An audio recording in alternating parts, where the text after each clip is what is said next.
మహారాష్ట్రలో కూడా కాంగ్రెస్ ప్రభుత్వమే ఉండే 3 చోట్ల కాంగ్రెస్ ప్రభుత్వాలు ఉన్నా మరి తుమ్మిడిహట్టికి మాత్రం ఎన్నడూ వాళ్ళు ప్రయత్నం చేయలేదు.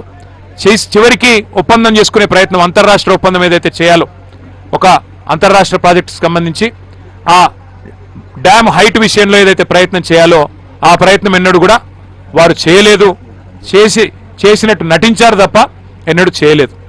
కానీ కేసీఆర్ ప్రభుత్వం వచ్చిన తర్వాత ఆనాడు బీఆర్ఎస్ ప్రభుత్వం వచ్చిన తర్వాత 9 నెలలు మొదటి 9 నెలలు చాలా పెద్ద ఎత్తున మరి కేసీఆర్ గారి నాయకత్వంలో బ్రహ్మాండమైన అది బంద్ చేయమని రాదే బ్రహ్మాండమైన ప్రయత్నం చేసిన మహారాష్ట్ర ప్రభుత్వంతో కేసీఆర్ గారి నాయకత్వంలో ఆనాడు అప్పటి మహారాష్ట్ర ముఖ్యమంత్రి దేవేంద్ర ఫడ్నవీస్ గారిని సంప్రదించినాం.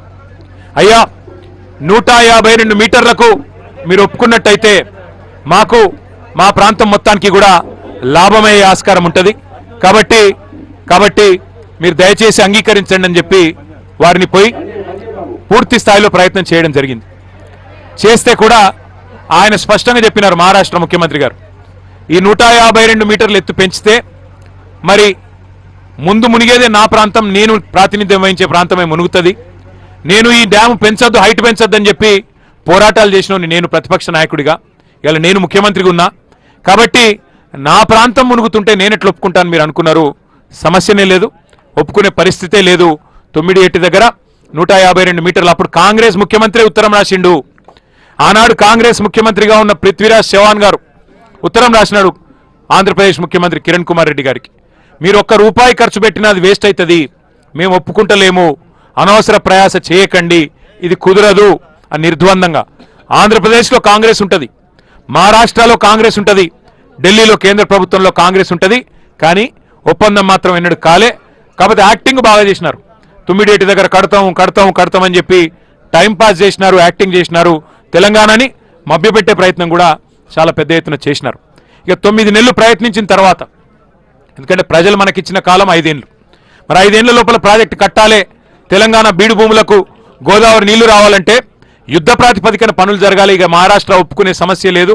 ఇక వాళ్ళతో పంచాయతీ పెట్టుకుంటే మళ్ళీ ఇది ఇచ్చంపల్లి మాదిరిగానే శాశ్వతంగా పెండింగ్ అయిపోతుందని చెప్పి కేసీఆర్ గారు ఒక జల దౌత్యం చేసి 148 మీటర్ల కాడికి ఒక ఒప్పందం కుదుర్చుకొని ఆ రోజు బేగంపేట విమానాశ్రయంలో దిగిన తర్వాత ఆయన చెప్పిన మాట, నా జీవితంలో తెలంగాణ సాధించిన రోజు ఎంతైతే సంతోషంగా ఉన్నానో ఇలా అంతే సంతోషంగా ఉన్నా అని చెప్పి కేసీఆర్ గారు ప్రకటన చేసి, దీంతో మనకు గోదావరి నీళ్ల మీద మనం ఎట్లంటే అట్లా చేసుకోవచ్చు, తెలంగాణ బీడు భూములకు నీళ్లు తీసుకోవచ్చు అని చెప్పి కేవలం 3.5-4 ఏళ్ల స్వల్ప సమయంలో, రికార్డు సమయంలో, ఎందుకంటే ఒక దిక్కు అప్పటికే పోరాటాలు జరుగుతున్నాయి, శ్రీరామ్ సాగర్ ఎండిపోయే పరిస్థితి వచ్చింది.